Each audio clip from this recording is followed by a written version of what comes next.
Good evening, everyone, and welcome once again on behalf of the Watertown branch of the AAUW and the Watertown Area Chamber of Commerce. This is our third and final forum before the April 7th election. Tonight's panel consists of the candidates that will be on the April 7th ballot for the even number districts for City Council. Our moderator, as always, for this evening will be Jill Nadeau. Jill is the executive producer and sometimes fill-in host for the Larry Mueller Show that can be heard on WPR Radio. Jill is also the president of our Watertown branch of the AAUW. So, once again, thank you for coming. Do not forget to vote on April 7th, and I will turn this over to Jill. Thank you, Diane. We're a little short on microphones, but hey, we've got 8. That's definitely improvement over last time. So thank you to the ladies of the AAUW for donating 8 microphones to the library. Excellent. And thank you, Diane, for that introduction. And another thank you for all these candidates for being with us tonight. We really, really appreciate that. We appreciate the audience for being here. For those who are watching us on whatever device you happen to be watching us on, we really appreciate that. For being informed, pat yourself on the back. Let me tell you how the forum will actually be conducted tonight. We expect it to last about 80 minutes or so. We'll start with each candidate introducing themselves. They'll have 2 minutes to do this. We will then go on then we'll go on to the questions. The candidates have not been given these questions in advance, but they are aware of the topics that may be covered tonight. We will have 7 questions, and each candidate will have 1 minute to respond. We will then end by giving each candidate 2 minutes to make closing statements. The order of the first and last questions were drawn before the beginning of the event, and candidates will alternate who responds first to the questions in alphabetical order based on the last name after that. So let's meet our candidates. They will tell us about themselves and why they are running for Common Council. And like I said, they were drawn from a hat, and the first to start will be Gina. Go ahead. Good evening. My name is Gina Natecki. I am 48 years young. I've been a Madison firefighter for 27 years and looking to retire in 2 years, so I'm kind of excited about that. There's a couple reasons why I decided to run for Alder.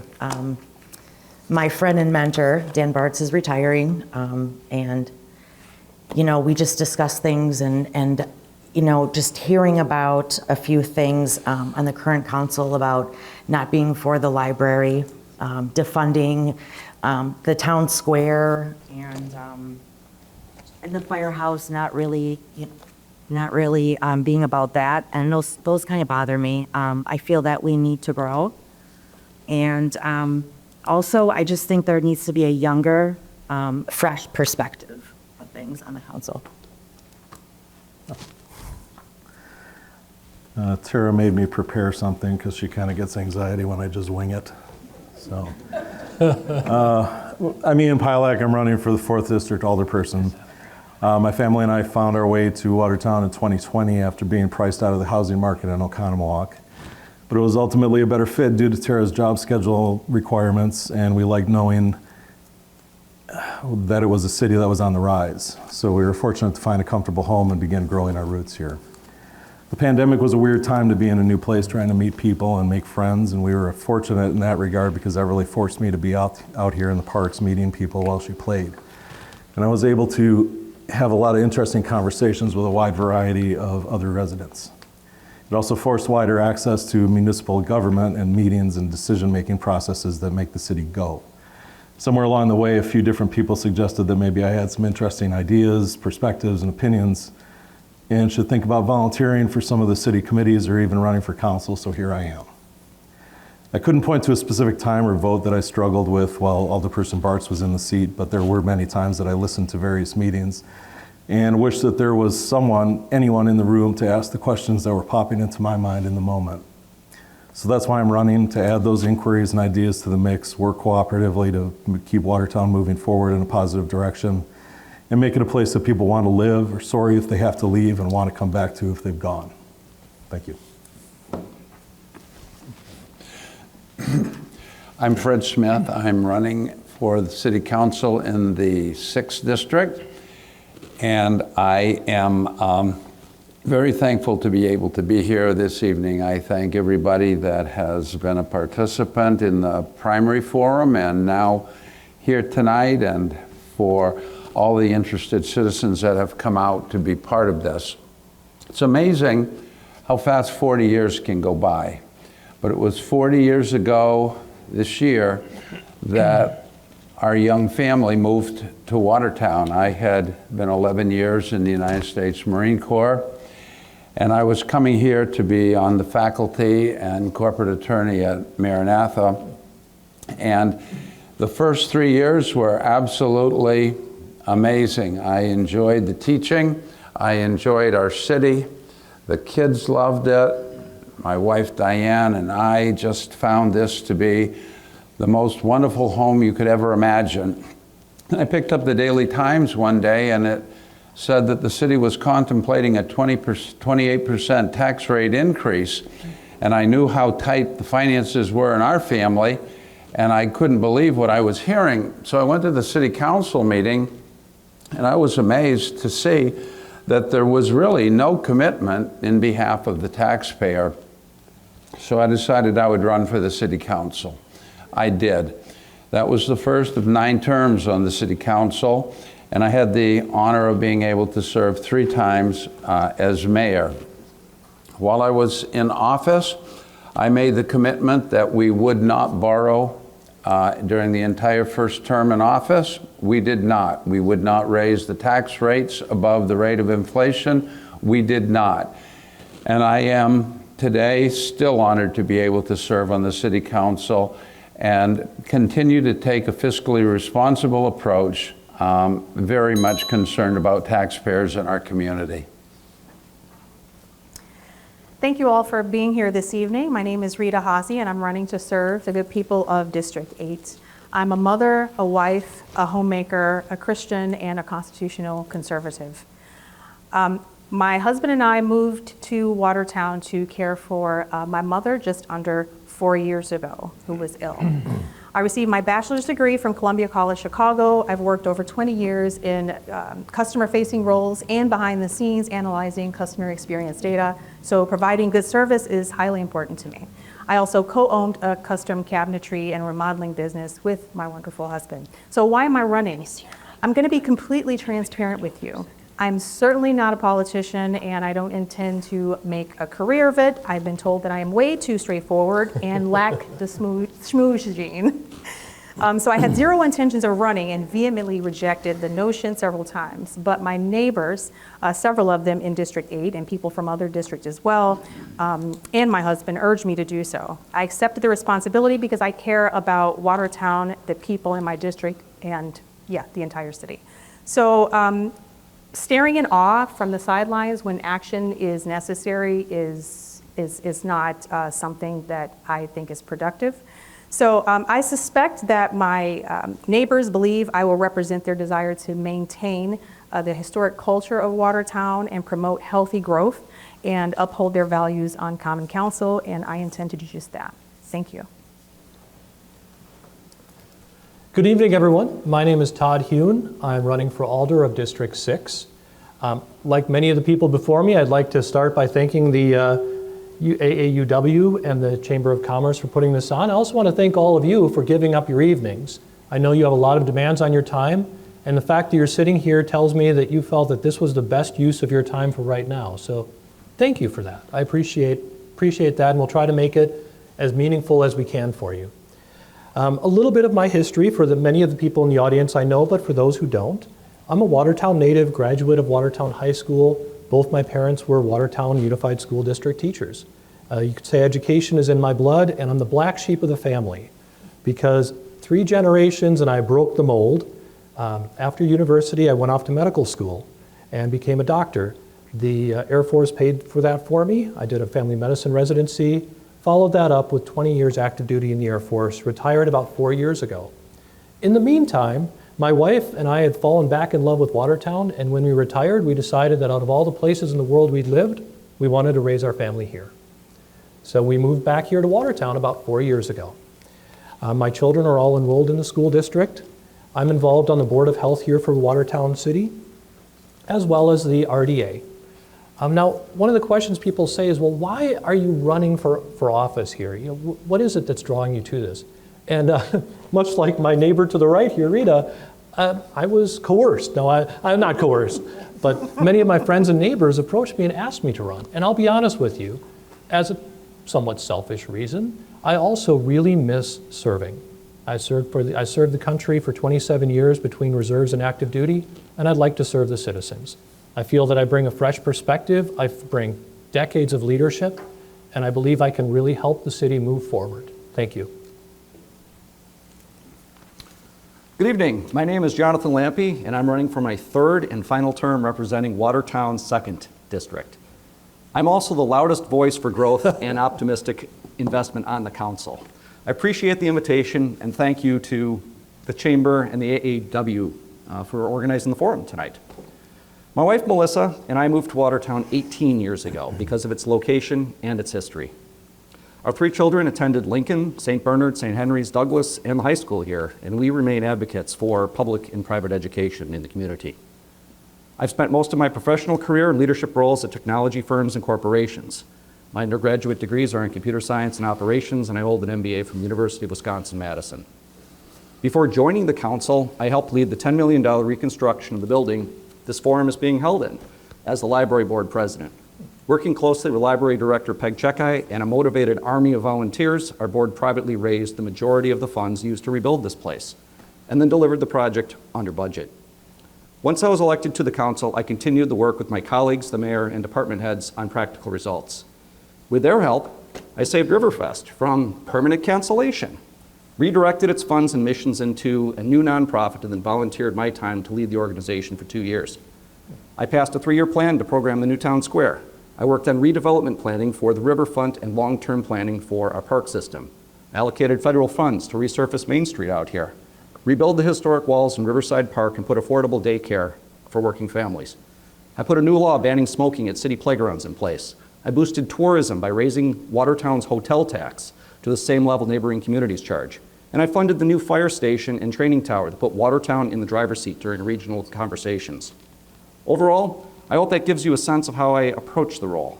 I like to build nice things that improve Watertown and encourage folks to move here, like my family did 18 years ago. Thank you again for inviting me, and I look forward to a lively exchange of ideas tonight. Nice. Really making me look bad, Jonathan. I don't know how I can compete with that. My name's Kurt Larson. I have lived in Watertown for 32 years, married to my wife Lisa, and we've raised 2 sons here. I'm also sometimes known as Adam Larson's dad. And we're very proud of Adam. He teaches at Webster Elementary. I am a veteran of the U.S. Army. I was a medic. I have a degree in business administration from Westchester University. I spent a good part of my childhood in Beloit, where I graduated from high school, although I was born in northern Wisconsin. And I have a connection to the Springstead area up near Park Falls, where my father ran a trading post there and my grandparents had a resort. As far as public service, I have served in Watertown on the school board. When my kids got into high school, I got on the school board. I was actually on a board when the daycare board when they were in daycare, because I wanted to be active in their lives and how the community was affecting their lives. After my kids went off to college, I still felt the need to serve. I ran for Alder in what was District 4 at that time and served 6 years as a District 4 Alder person until I was term limited out. And I was doing that when I was working. I always felt that, you know, these retired people have an advantage, right? They're going out, they're having coffee, they're researching stuff, and I'm working, I'd get home, and, you know, you'd see what was on the agenda, you'd get a quick look at it. Well, anyway, I finally retired. And my wife said, are you going to get back on the board, I said, absolutely not. I just want to have a martini at 5 o'clock and just chill out in front of the TV. So it's been 2 years, and Lisa wants me out of the house. I do believe I have something to offer, and I'm ready to serve District 8. So hopefully you guys will agree. Thanks. Okay, thank you all very much. Now we will start our order. So our first question, and Rita will start first, and we'll go in order about how everyone is seated. So, how do you view the role of city council person, and what will you bring personally to the position? Again, how do you view the role of city council person, and what will you bring personally to the position? Rita, go ahead. So I believe it is extremely important for people to know what's happening in the neighborhood, for people to have a voice. As representatives, we are representing the people in our districts. And so, again, I think that's extremely important. And that is what I want to bring to the council. I want to represent the interests and values of the voters and the taxpayers. So answering the what do we bring to the table here?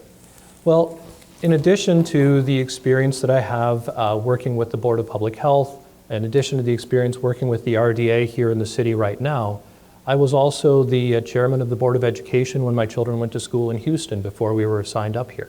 So I believe that I'm bringing in a good background, a good variety of skills, and a good broad basis.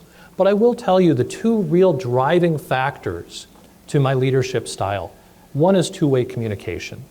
I don't care what leadership style you have or what goals you have. If you're not communicating back and forth, you're not going to be successful.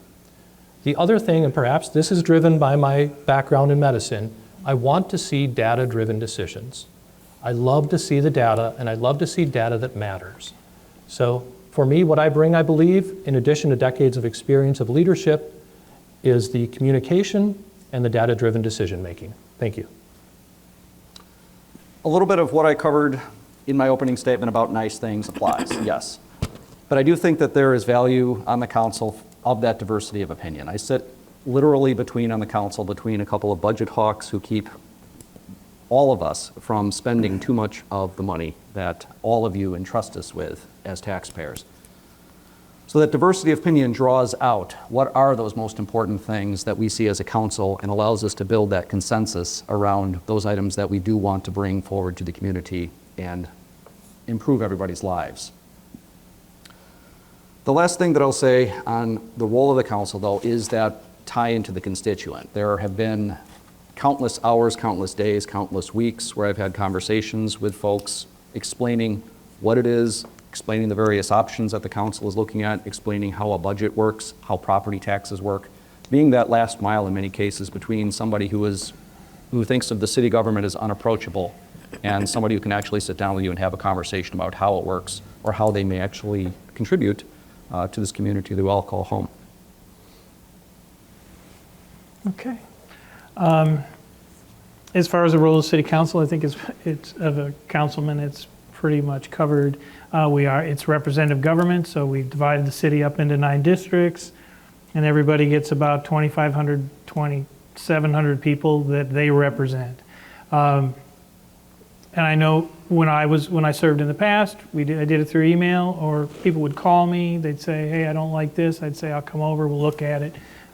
So keeping people aware that they are part of the city and that things that they say matter, and making changes based on things that they say. If they had an idea, we might bring it into committee. I think, and then the other role, of course, is we've got your money. You got 9 people that are deciding how to spend it. And Jonathan's right. You got to be careful. It may not seem like a lot of money if you're spending $5,000 on something, but if you look at your tax bill, your share for the city is maybe $2,500. So if I spend $5,000, it's going to take you 2 years of taxes to pay that back. So you have to keep things in perspective. That's all. So living in District 4 for 15 years, I like to walk. I've had dogs that full time. Just getting around, I love to talk to people, and I think some of that has to do with my job. So I feel that I can bring that to the council. I'm open-minded about a lot of things, and like I said, the biggest thing is just to listen to what people have to say. I found my neighbors would come to me, they still do, about certain things, asking, what I think about it. So basically, I just think just getting out there, listening to people, and you're representing them. And that's what I like to be in my district. I believe that listening is the first part. Being accessible to listen to people is the other part. Sometimes it's a little tough to know where to go and how to find the answers in city government. So I would like to be a conduit for that. Is probably my main reason for being. I also like to be a good collaborator and a good communicator. I've sold shoes and I've helped people with customer service on their cars, so I've dealt with about the toughest of conversations that I've had in my life. So, but communication, collaboration, and good listening, that's what I bring to the table. Fred? I believe each one of us was created with a very special destiny, and each one of us is created for a very specific purpose. And one of the unifying aspects of why we were created is to serve other people. And I truly enjoy that aspect of being on the city council more than anything. Each of the time I've run for office, and there have been many, I have gone through my district or even through the city, introducing myself and inviting people to contact me about any concerns they might have, any problems where I might be able to be helpful. I believe that another aspect of the role of our council is that we function cooperatively together. And as is important in every aspect of human relations, it's important as a member of the council that we respect each other, recognize that everybody brings a perspective that can be helpful to coming to a better consensus for the city. And that type of cooperation is what I enjoy immensely. Okay, thank you, candidates. Question number 2. What is your approach to handling rising operational costs like pensions or personnel while maintaining service levels? Again, what is your approach to handling rising operational costs while maintaining service levels? And Todd, you'll start this one. All right. I'm sure the rest of the candidates are very happy to have another minute or two to think about this. So this is a question that each one of us faces in our homes every day. How do I do more with less? I will tell you, after 20 years in the military, I got pretty good at doing more and more with less and less until I pretty much could do anything with nothing. But in terms of this particular question, I think one of the things we have to look at is a term called mission creep. That's where you start taking on duties and obligations and services that aren't part of what you're intended to do. And this is a pathology that happens to all organizations. I think one of the things that we need to do as a city is sit down and look at what we're doing and say, well, this may be a great program, but is it something that the city needs to run?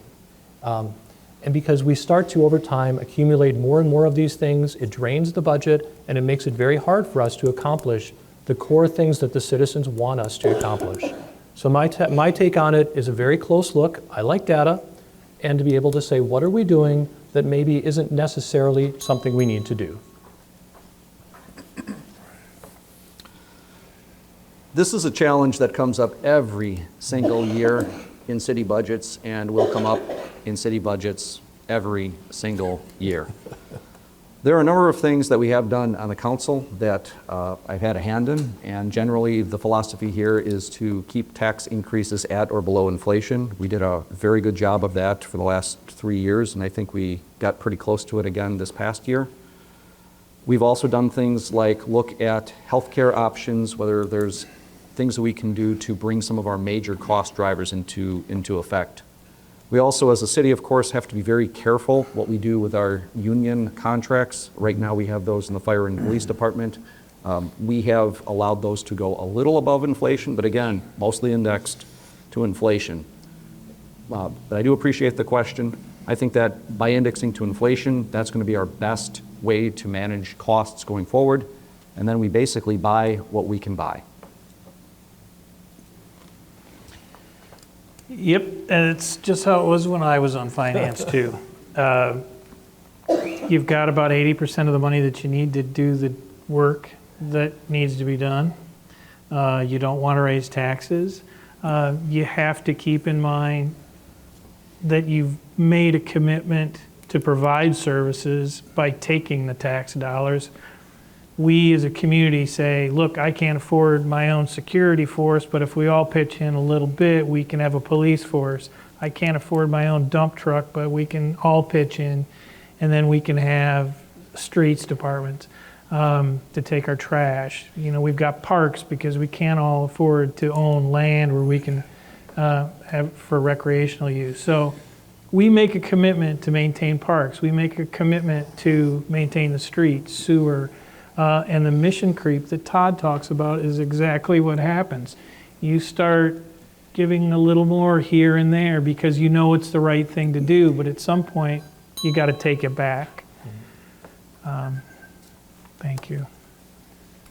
So like the last forum, I am not good with budgets. I'm not going to shine in that area, but I think it's pretty simple. I think, you know, if I were to get on the council, we'd have to take a step back and see, you know, the different departments and what they need. And, you know, it's not going to be easy with inflation, you know, things just getting more expensive. I think common sense would just be together. I mean, you know, get together, discuss things, and just see what's priority. I mean, like he just discussed, you know, there might be one year the fire department needs a little more money. A great example, they're looking to get a brand new fire engine. That thing is, if I'm not mistaken, 20 years old. So, you know, the Common Council has done a great job, like putting the extra money in for that. So I just think it's going to be give and take. And I'm looking forward to learning about business. I don't think anybody up here is going to like vouch for being a profligate spender or anything. You're going to have wants, you're going to have needs, and you're going to have to make your priorities based on those. And what the revenue is what it's going to be. So it's numbers and data, and you got to, you got to be flexible in what you think that you're going to achieve and what is actually achievable. Well, I've had the opportunity to be involved in many budgets, and there is a universal truth. It is that budgets are always challenging and resources are always limited. It's important for members of the council to set wise priorities, and while there is a tendency for operational costs to continue to rise, it's important to understand why. It's because programs and services all have constituencies.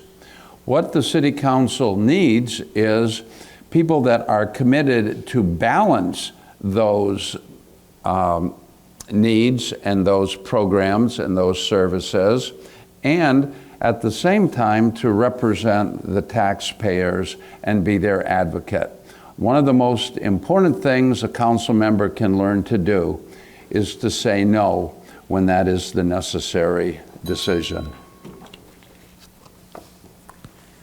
So one of the most vibrant amenities we have is the Senior Center. It provides an array of wonderful services and activities for all of our beloved seniors.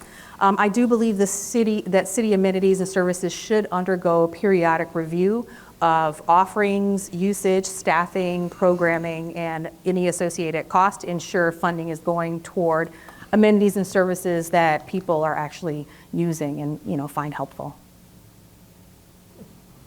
Okay, let's go on then to question number 3.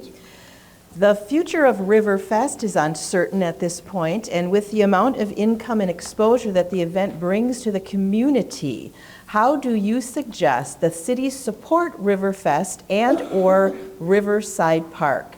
Again, the future of Riverfest is uncertain, and with the amount of income and exposure the event brings to the community, how do you suggest the city support Riverfest and/or Riverside Park?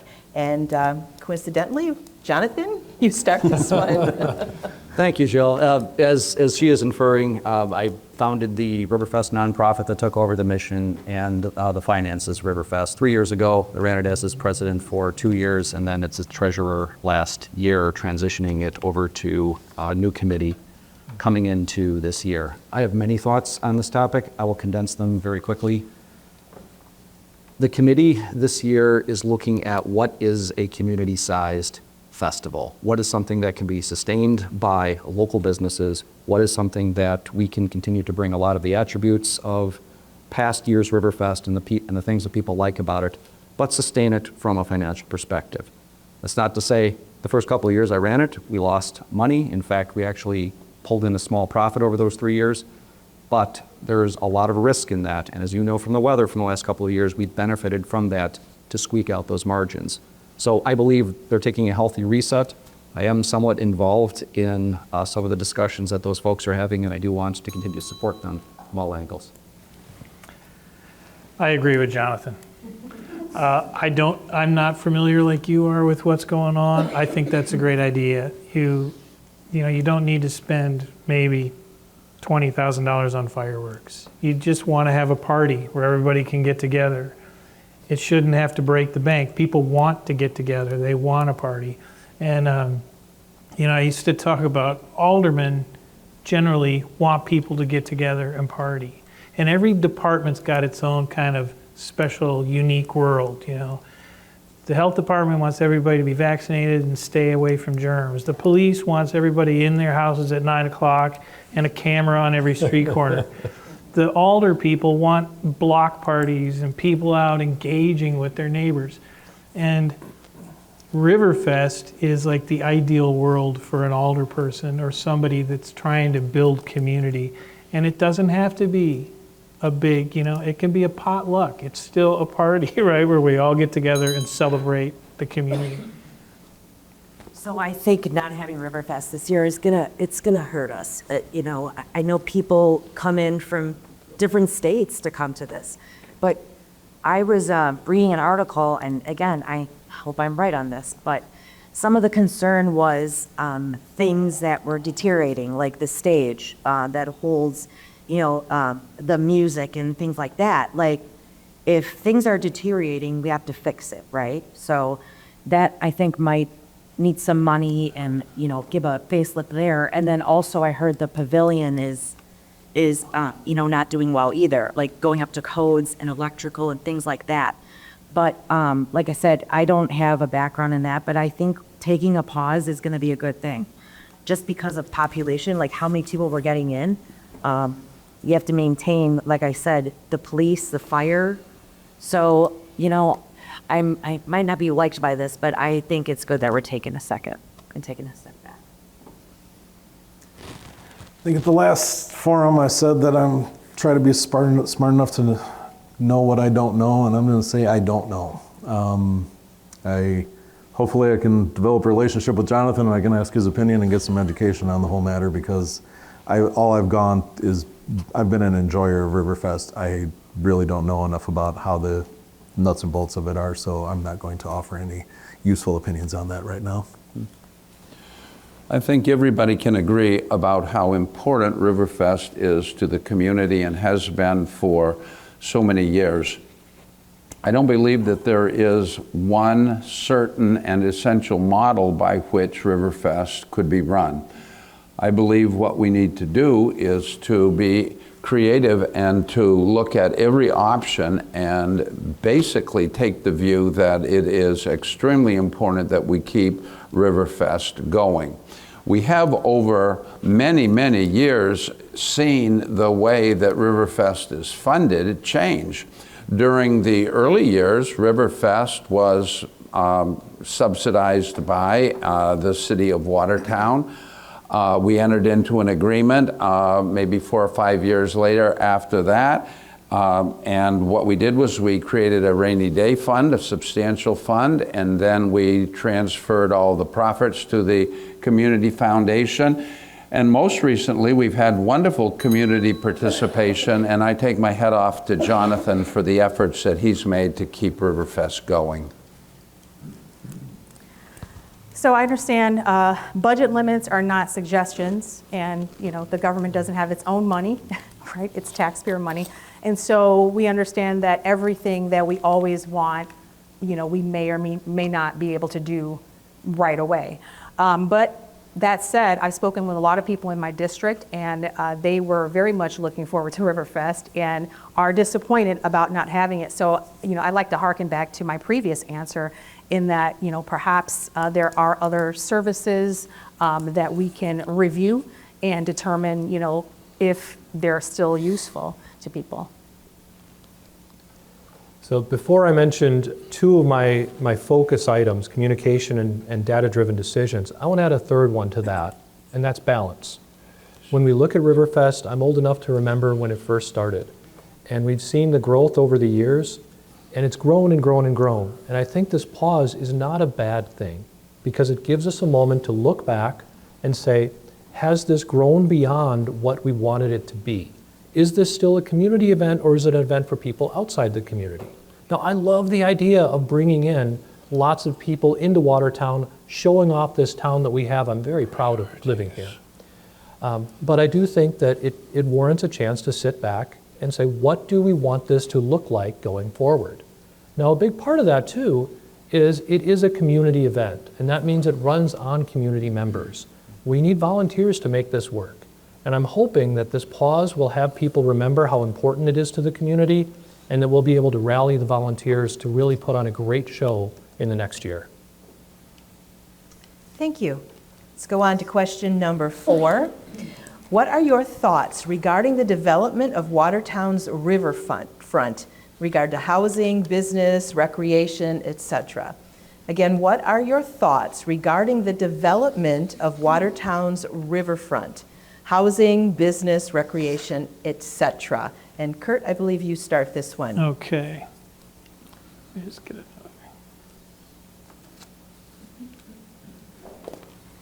I'm a big fan of river walks, and part of my military career when I was at San Antonio, and it was the first time I'd really ever seen a river walk. And people would just, you go strolling, there were parks and gardens, and we are lucky to be on this oxbow of the river, and we sort of take that frontage for granted sometimes. You see businesses down on Church Street, they're completely blocking beautiful sections of the river, right? The council, when they put that town square in, made a decision, it actually predates that when the Riverwalk was started, that we were going to highlight the river. And I think people respond to it. So yeah, I would look forward to a day when you could walk down on the Riverwalk and there may be shops where you could stop at, or a place to have something to eat and sit out by the river and enjoy a lunch with your family or loved ones. And people could, and there might be housing along the river that people would enjoy. I'm excited for something like that to come here. I don't think Rock River is very beautiful. I mean, it's kind of gross looking. It's like, I agree with him. I love the river walk. I walk down there with my dog. I just would like to see, I don't know, actually, I'm sorry, I don't know this, but the kayaking, I don't know if that went away, but I thought that was a really great idea when that was brought with the whole center over here. But again, I mean, I would be excited for future growth.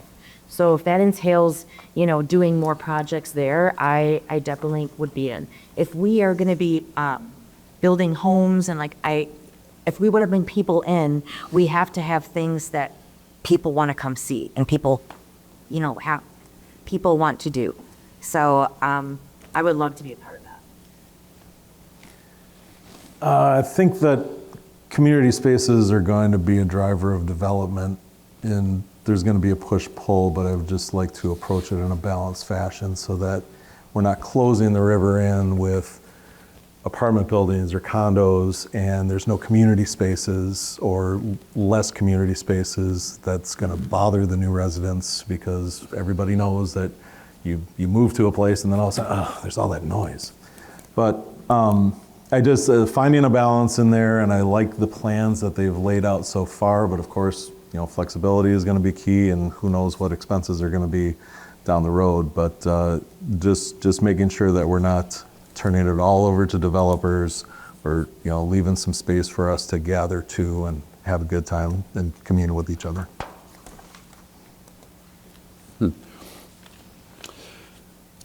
Well, I think it's easy to sit where we are and look back and to see the state of the development of our riverfront, and we can all identify aspects of previously approved development that has not been wise. And I'm the first to say that I do not believe that the big box residential units built upon the prime portions of our river was a wise decision. Nevertheless, I think this is the perfect example for the city to recognize the number one power of the private sector, the importance of public-private partnerships in moving forward. The River Walk has been mentioned previously, and to recognize that partnerships can be incredibly powerful. And I think the future of our downtown is substantially linked to the wisdom of how we develop that riverfront. Yes, the riverfront is something I really love. The river and any waterfront, I mean, that's prime, prime land. And I think we should definitely support something along the businesses along the river, and to maybe even down the road, a beautification project along the river. Not just, Main Street is wonderful, and I love the beautification that we're doing there, but the river is important. I've heard from some people in my district who also would love to see along 26, where there's high visibility, they would like to see more of a recreational space there. Maybe it would bring in, who knows, hotels, retailers. And so, yeah, I think we have a lot of opportunity here. So this is a topic that's really near and dear to my heart. Every month when we have the Redevelopment Authority meetings, we talk about the riverfront, the development, the progress that we're making on building up the riverfront, encouraging businesses, encouraging housing, and building these river walks to bring in people. So I love this for me personally because it crosses over between the RDA and the Board of Health. You say, what does that have to do with the Board of Health? Anything that gets people out of their homes and walking is Board of Health. So I do love the idea of having that. Bring people in, make it a walkable downtown. Encourage them to come in and just spend their time here in town. So as far as how do we do this? Well, we're already doing a lot of the right things, I think. We've got partnerships that we're building up with some of the businesses. We've got partnerships with organizations that help us get in touch with grants for development, historic grants. So we're doing a lot of great things to try to beautify this Riverwalk, to bring it in as an item that's not going to break the bank, but will hopefully not only bring in people, but also bring in money into the community. I could probably talk all 84 minutes on the Rock River and how it's a unique advantage for the community as well. So my family and I, we live downtown. We walk this loop all the time. I also want to mention that an improvement is coming to Fannie Lewis in District 2. That's going to clean up a few things there. So there is some riverfront happening even as we're going on. I have to echo everything that Dr. Hoon said with regard to the RDA and its role in housing development, but there's also some more aspects of infrastructure development. This is the boring stuff like the seawalls, the walkway, all the riprap. So there's elements of that we have built in as a finance committee and in the council in terms of 5-year capital budget plans to actually pay for these improvements. And it's important that we continue to have a financial perspective that allows us to implement these things. Along with that, you're going to hear a lot of TID and TIF terms as you're talking.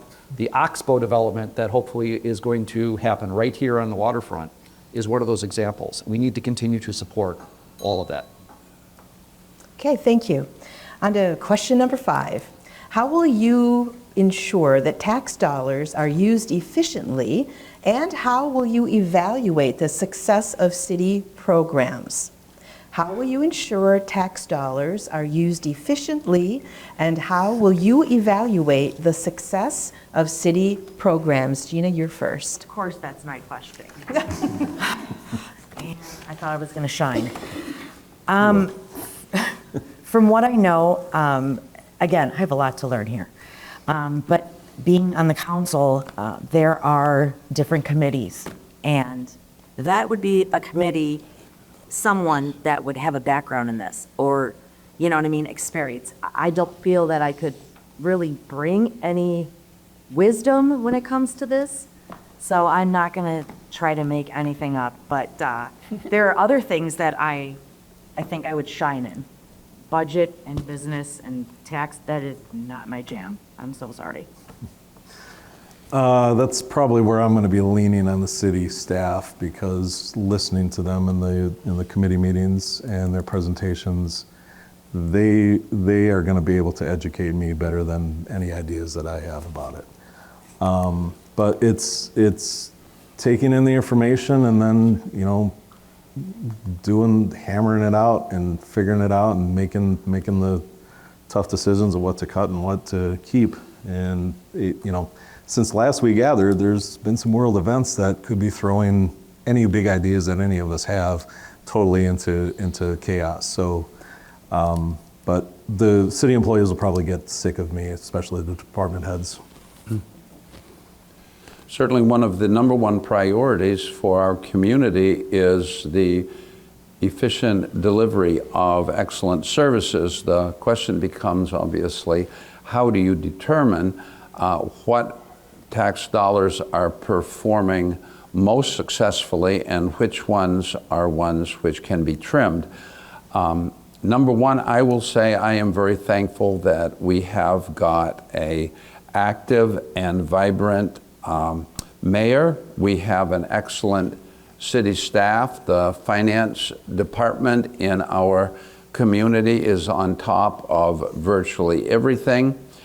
I've oftentimes thought about the possibility of promoting zero-based budgeting, starting every budget at zero and making the process of budgeting one of justification.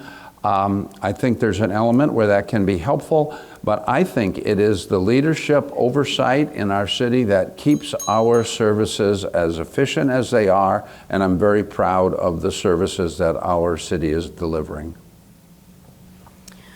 I believe all budgeted items, the budget should be evaluated regularly to ensure, that funds are allocated properly and in alignment with our goals. So reviewing data from the Finance Committee and other committees that would, that are digging into this all the time, I think would be helpful.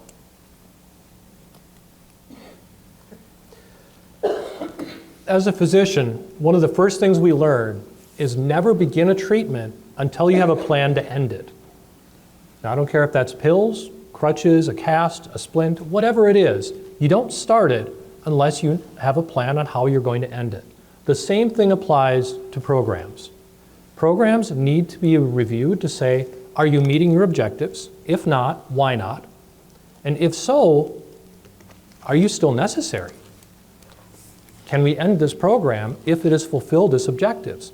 Now that's something that I don't know, I'm going to say it's a very hard thing to do. Having seen this over many, many years with many, many programs, it's always easier to make things bigger. It's easier to make things more complex. But it takes a lot of bravery and it takes a bit of ingenuity to figure out how to make things simpler. So in answer to the question, how would I ensure the tax dollars are being used? I get back to my data-driven decision making. Has this program fulfilled its purpose? If not, why not? If so, is it still necessary? I started again with my opening comments saying, I like to build nice things. And one of the toughest conversations I have with committees that I get on and start to lead is that your ideas, your strategy, none of that really matters unless you can express that to a budget and a plan and actually execute against the numbers. So fiscal discipline is actually one of those things that is woven into the way that these things get achieved, and it's something that I've had the opportunity to also do with the city. I have to commend at every opportunity the city finance staff, all of city staff who work so hard and are dedicated on this. They have a great system. It's a system that is not a use it or lose it system. A lot of the dollars that are saved in some areas of the city go back and affect other areas, so we experience a lot of savings there. We have a finance process every fall where we literally go through hundreds of documents line by line and look for opportunities. And of course, we're always in contact with our committee heads, our committees who are very focused in getting the best value for the dollar that they have. So all of those things are in place. I'm happy to participate in them and continue participating in them. Yep, and all of these are correct answers. It is data, right? And as a council member, you don't become an expert at running the streets department just because you got 20 signatures and bought some yard signs. You rely on the expertise of department heads to determine what they need, what those costs are. Then you tell them to cut it back by 10%, and then they give you the numbers that you try to fit into the budget. So there's nothing magical about doing the budgets. It's just doing the work and sitting through. Like Jonathan said, we go through line by line. The only time I ever saw something that I thought we could have done better on was when we were collecting recycling and we sold it and made money on it. We never put it in a separate account. So we made money on it, and good amounts of money on selling recycled goods for many years. Then we started to lose money, and we had no data on how much we had gained because we didn't put it in a separate account. So there are little tricks that you can do to track it better, but it really just comes down to tracking the numbers, relying on the expertise of your department heads, and then making the best decisions that you can. Okay, on to number 6. We're almost to the end.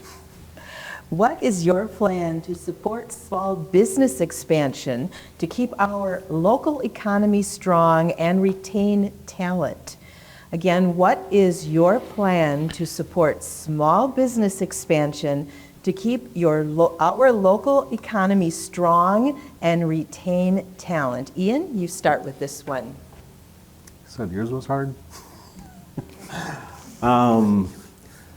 Well, you're going to have to go and talk to them and listen to them and find out what they need from us. It's, and then deciding what we can provide and what might be something that we can't.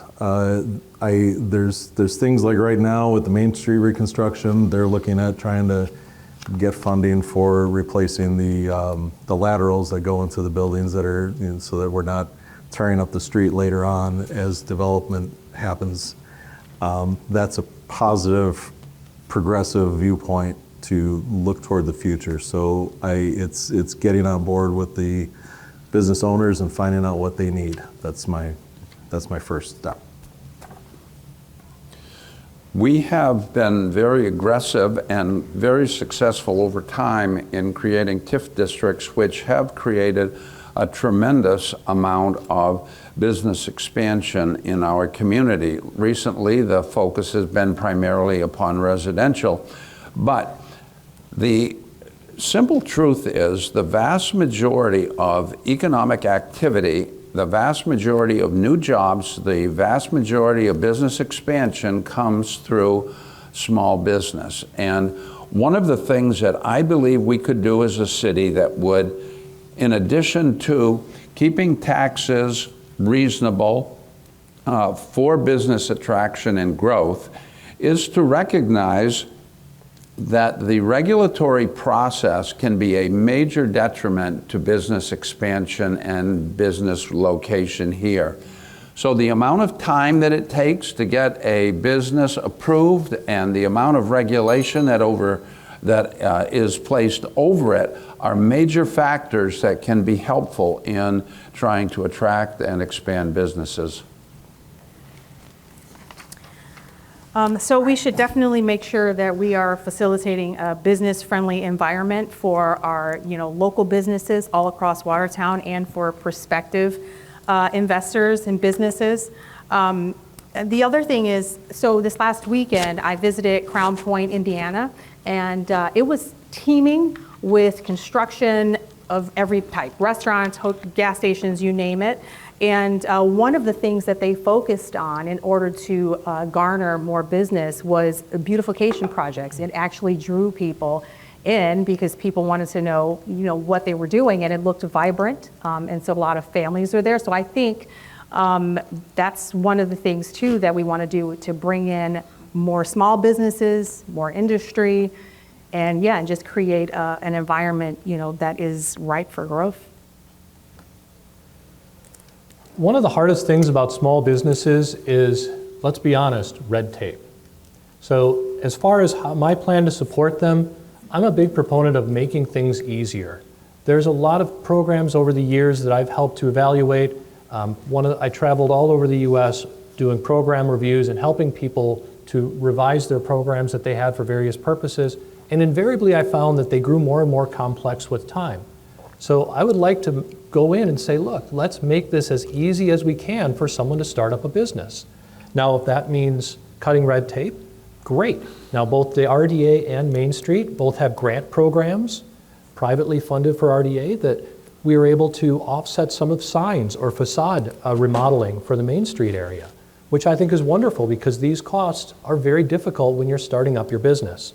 You'll also hear people talk about TIFs, tax deferred items. The best time to have a 5-year tax deferment is 5 years ago. The second best time is today. So again, we can help with all of those. I have to thank Dr. Hoon for saving me about 30 seconds. So when we talk about the small business strength, we have to consider that this is a community-wide economy.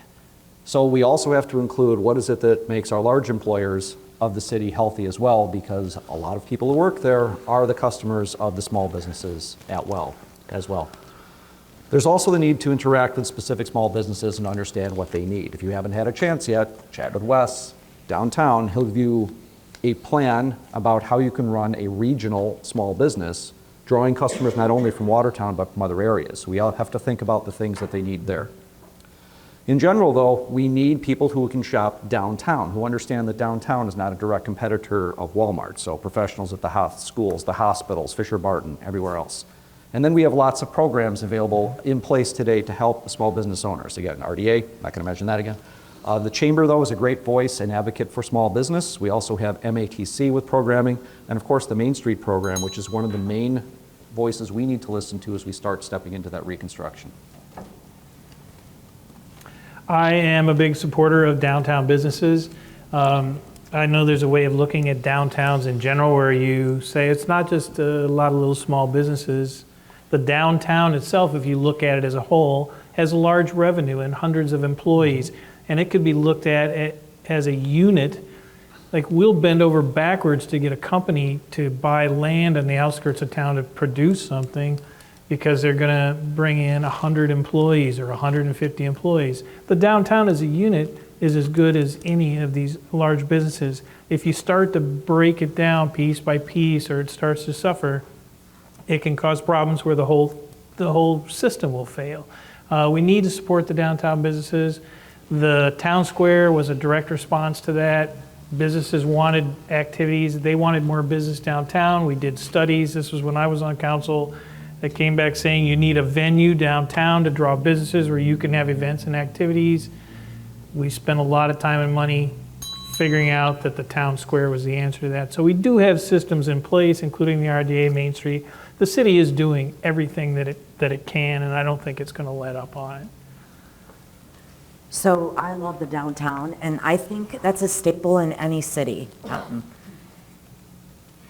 I think what's going to be pretty tough is this reconstruction, this Main Street. I think our job is to support all these local businesses, keep them here. I'm hearing talk of a couple of them leaving. So we've got to figure out, why they're leaving. Is it something that we can help them with? The parking, that is a hot topic, but I think the biggest thing we need to do is help direct people where to park when this major construction happens. We need to take care of our small businesses.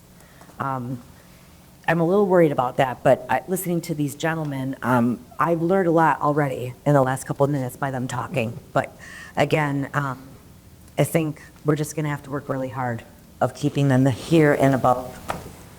So, yeah. Okay, last question. What is your vision of growth for the city of Watertown, and how could this be achieved? What is your vision of growth for the city of Watertown, and how could this be achieved? Fred? Well, whenever you look to the future, I think it's always important that you look to the past and determine exactly what it is that has made Watertown the tremendous community that it is. Generally speaking, growth is a positive presence in any community. Certainly we need new jobs, certainly we need new opportunities, and we need housing for those individuals. But growth at any price and growth at just for the sake of growth is something that I think is a huge mistake. Recently, there was a proposal to expand into a massive multi-housing project out on the Allward Street school property, and ultimately that was voted down by the city because it was the wrong project at the wrong time. We need to respect those people who are here. We need to respect those who have depended upon and placed trust in our zoning system. And we need to be very careful that all that glistens is not necessarily gold. So I don't have my own vision for Watertown, because I think the vision is up to Watertown, not just myself. So there's the old adage that, we hear a lot about rooftops following retail, and this kind of harkens back to what I said about visiting Crown Point. They were very concerted, and they had a slow, healthy growth in what they were doing, and the rooftops following retail, meaning businesses necessarily invest in areas with more people, I believe that view is too simplistic, and to Fred's point, we have to be careful. The south side of Chicago and the north side of Milwaukee have plenty of rooftops, but are experiencing rapid attrition of grocery stores and investors. So I think businesses' density is not the only factor, and we have to, and businesses want to know that when they're looking at higher ROI, that they want to make sure that it's coming with minimal risk. And so yeah, we need to be, I think, very careful, again, to harken back to Fred, about growth and developing housing. You've heard me mention the word balance a number of times. I'm going to say it again. I think that the future for Watertown, it is going to be a matter of balance, a matter of balancing our housing, a matter of balancing retail, balancing small businesses, large businesses. These are the balance things that we need to look at. Now, with all due respect to Rita, I'm going to say I'm a big fan of revenue following rooftops, and the idea that as you add in more housing, you increase your tax base, not your tax burden. You also make a driver for those small businesses, the educational system, all of those pieces. Now, that doesn't mean just unregulated, complete housing everywhere, but it does mean that that would be my priority for Watertown's growth. Obviously not ignoring business, not just building willy-nilly, but in a very cautious, data-driven manner. What I want to see is improved housing. Supply and demand, that tends to drive down costs, make this a more affordable community for everyone, which I think everyone would appreciate. I'm looking forward to growth. I want to have a party when we get to 25,000 people again, and I think we're on the way. I want to see 30,000 people before I decide I'm going to retire. As Dr. Hoon mentioned, we're working on housing, and housing is one of the things that brought me in the first place. We are a family with a single income, with 3 kids. Watertown is a fantastic place to raise a family. We've heard retail follows rooftops already, right down the line as well, and we're doing that. But while we're doing that, we can also start to pursue more opportunities on the industrial, government, make sure other institutions like MATC remain strong. And to that regard, we have to partner. We have a great partnership with Thrive, with the Jefferson County Economic Development Group. We're getting things going with Dodge County Economic Development again. We have city resources. We have the RDA, and we have a combination of our mayor and economic development specialist who can work on things at all time.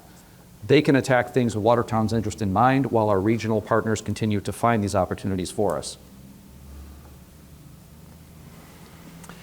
I look forward to growth as well. And I think there's mixed information here. And what Fred is saying, I think, is also correct, that you want to have some organic growth, right? You don't want to, it is a supply and demand thing. We all know housing is too expensive. So by building more houses, you might increase the supply, maybe it'll bring the prices down. In the city, we like to build houses because every time you put a house up, you get more tax revenue. And it doesn't matter if there's houses in the old neighborhoods that are falling apart and abandoned. We're already collecting taxes on them. So there's a risk that you'll just go, let's just build a bunch of new houses, and then you start to have deterioration in the other neighborhoods. So you have to maintain that curb appeal in the inner city or in downtown when people are driving around, looking at the churches, looking at the schools to see if they like the neighborhood and what they think of the town. People aren't driving around in the subdivisions to decide whether they want to live in that town. Usually they're looking at the entire town. I think with those 5 projects that are, started or going to be started, that is going to bring in revenue. So, I mean, listening to these gentlemen and young lady down at the end, I'm for change. Not change. I'm for growth. But I also agree that we have to have things that draw people in. I don't want to compare Oconomowoc. We are not them. But we have so many things that I think we can offer. We're a smaller city, but we're close. You know what I mean? Crime's low, and we have a great community. And I just think that we need to focus more on industrial. I think we need to focus on brightening up our downtown and just the city in general. I don't know if that makes sense, but. What Kurt said struck home to me toward the end there, because that's exactly what Tara and I did. What do you think of Watertown? I don't know. Jumped off 94 and came and drove around, and yeah, looks pretty good. So, we didn't do a whole lot of research. But I also, having lived in Phoenix, Arizona, growth can turn into sprawl if you're not careful.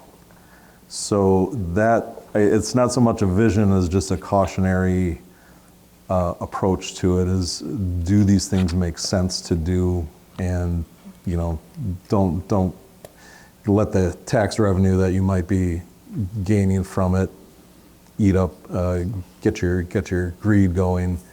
You got to be very, as Todd said, balanced about your approach toward this stuff. But it's Phoenix is in a bad way. It's turned into something that it wasn't when I was there. So, not saying that this would ever be that, but. Okay, so now you all have 2 minutes to tell us why your constituents should vote for you. And when we drew names, Todd, you were selected to go first. All right. Well, thank you everyone for your time this evening. I appreciate that most of you stayed awake while I was speaking. I took that as a personal thing, so thank you for that.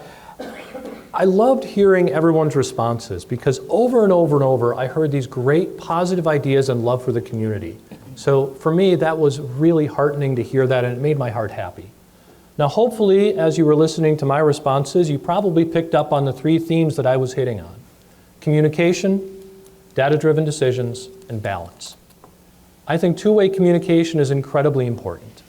I think not just telling you what we're doing, but listening to what you need us to do. It's not enough to talk to the constituents, you have to listen to them as well. And that's something that I really want to emphasize and something I really want to push. So two-way communication ties in very closely to data-driven decision-making. I don't like making decisions in a void. I want to know why we're doing things, and I want to be able to communicate that to people. I think you all have a right to know why we're making the decisions and why we're spending your money the way we are. And lastly, balance.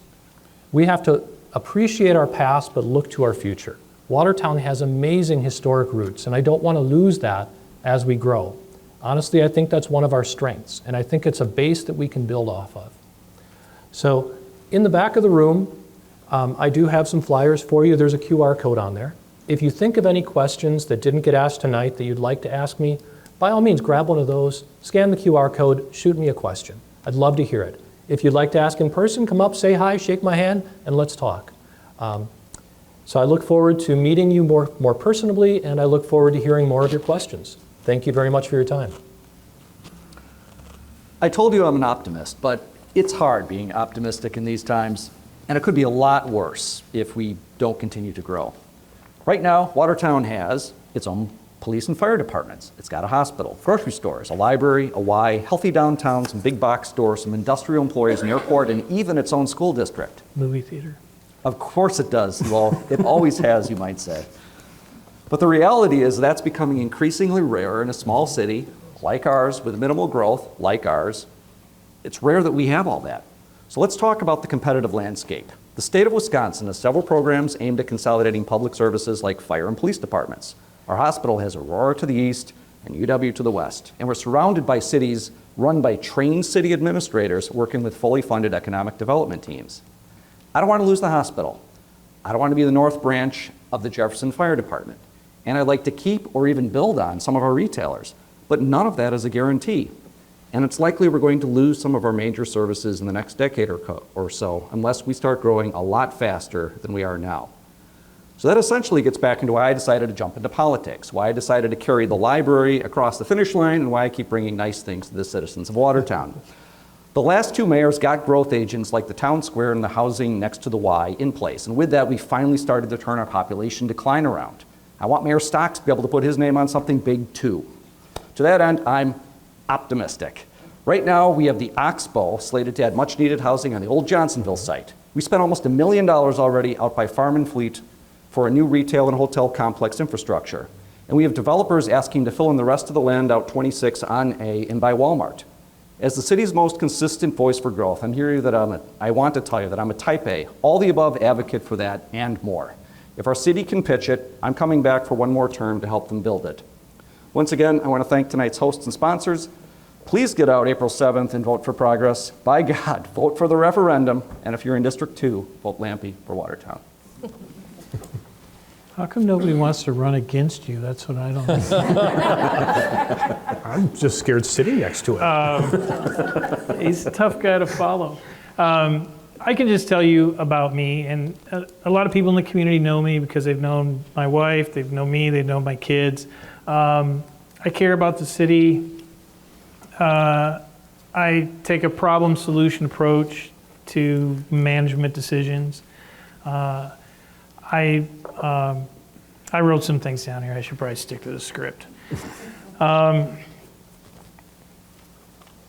Decisions should be made with caution and thorough review of the facts, not on whims and gut feelings or because someone is trying to prove a point. It's not about proving a point. It's about doing what's right for the community.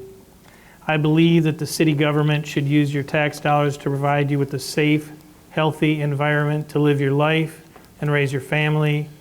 It is not the job of the city to micromanage how you live that life or place unnecessary restrictions on you, your family, or your business.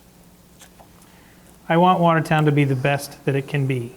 I want other communities to say, have you seen what they're doing in Watertown? I want our residents to be able to afford proper housing. I want our residents to be engaged with and support our downtown and local businesses. I want our local industries to know that the city supports them and wants them to succeed. I want our parks to be full of joy and laughter. I want our city employees to feel appreciated and respected for all that they do for the community. And I want our residents to know that they have a voice in city council to help them make changes when they're needed and to stop them when they're not. So, like everybody else here, I care about the city. And no matter who you choose, we're all fiscal responsible people. You know, nobody wants to destroy the city. We all just want to do the best we can. So you've got the tough decision. on who you feel you can communicate better with, who you trust to make a decision when it's not a simple one. So I hope you choose me April 7th. I've lived here for 25 years for a reason. I love this community. I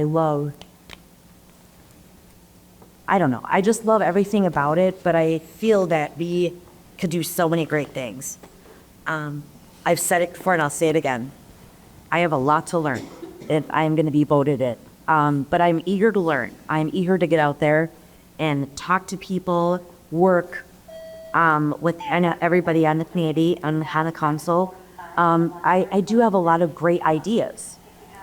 Like I said, I would just love for people to just, instead of driving by our wonderful community, to stop here and, like he said, oh my God, they're doing this. They're trying this. I mean, I think we have so much potential here. Again, I have a lot to learn, and regardless of how the outcome is, I had a great time doing this. I learned a lot. I've stumbled a lot. But again, if you guys are in District 4 and you want to take the ride with me, vote for me. My name is Ian Pilak. I'm running for alderperson in District 4, and I am a great guy, and you should vote for me. Also, I'm really interested in helping this community continue the forward progress. That's what drew me into listening to the meetings. That's what brought me to mayor meetups and stocks exchanges to learn more and get to know more about the city. So I'm going to be doing some meet and greets through the next week. I'm off for spring break, so look on my Facebook page for that. It's publicly available. It's Ian Pilak for Watertown District 4. I was, again, not as smart as Todd to bring my materials, so but I'll be out there and around next week and free as a bird, because that's what I want to do in the closing round of this. So look forward to talking to people and seeing what your thoughts are. Well, when we started this evening, I spoke to you about how 40 years had flown by and what things were like when we first came to Watertown. I was a young dad with a young family and a wonderful wife and a new community that I was just getting to know. And what I came to see is that it's a community that anybody who would come here would be absolutely thrilled to make it their home. I'm so thankful for the opportunity to have had these 40 years in Watertown. I'm so thankful for the many friends that I have been able to make and the opportunities that I've had to serve. I served 9 years as mayor of our city. I have served 18 years on the city council. This will be my last term. If I'm fortunate enough to be able to win this council seat for 2 more years. And I guess what I've been asking myself is, what are my priorities that I would really love to see come to pass in the next 2 years? Number one is that we must maintain our public safety commitment. Sometimes it's easy to take for granted things like public safety because things are going so well, but other communities don't have it that way. And it's important for us to continue to support them as our number one priority. We must continue the efficient delivery of excellent services. And from my perspective, just the opportunity to serve, to keep the taxpayers number one in my perspective, and to be thankful every day for the opportunities that I have and which may be before me. And I thank you with all my heart. So halfway between Madison and Milwaukee, with the Rock River coursing through its historic downtown, the city of Watertown is an idyllic location for companies and people looking for a place where family and fellowship still matter.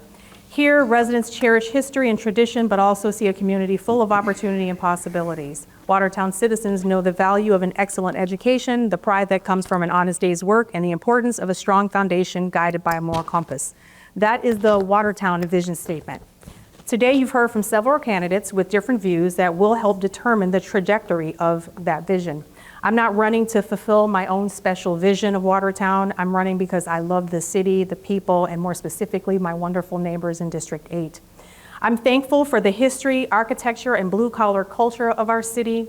I was asked by people in my district who've been here for generations that know I value every aspect of that vision statement, including the importance of our foundation being guided by a moral compass.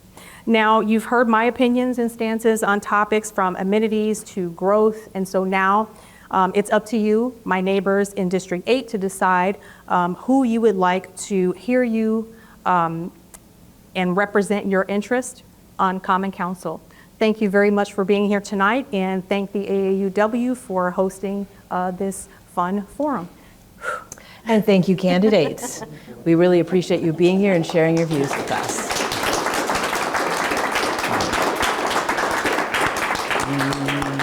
On behalf of the Watertown branch of the American Association of University Women and the Watertown Chamber of Commerce, thank you for joining us tonight, and thank you for knowing the importance of being informed. Remember to vote April 7th, and if you need more information, go to myvote.wi.gov. Your vote matters. Good evening.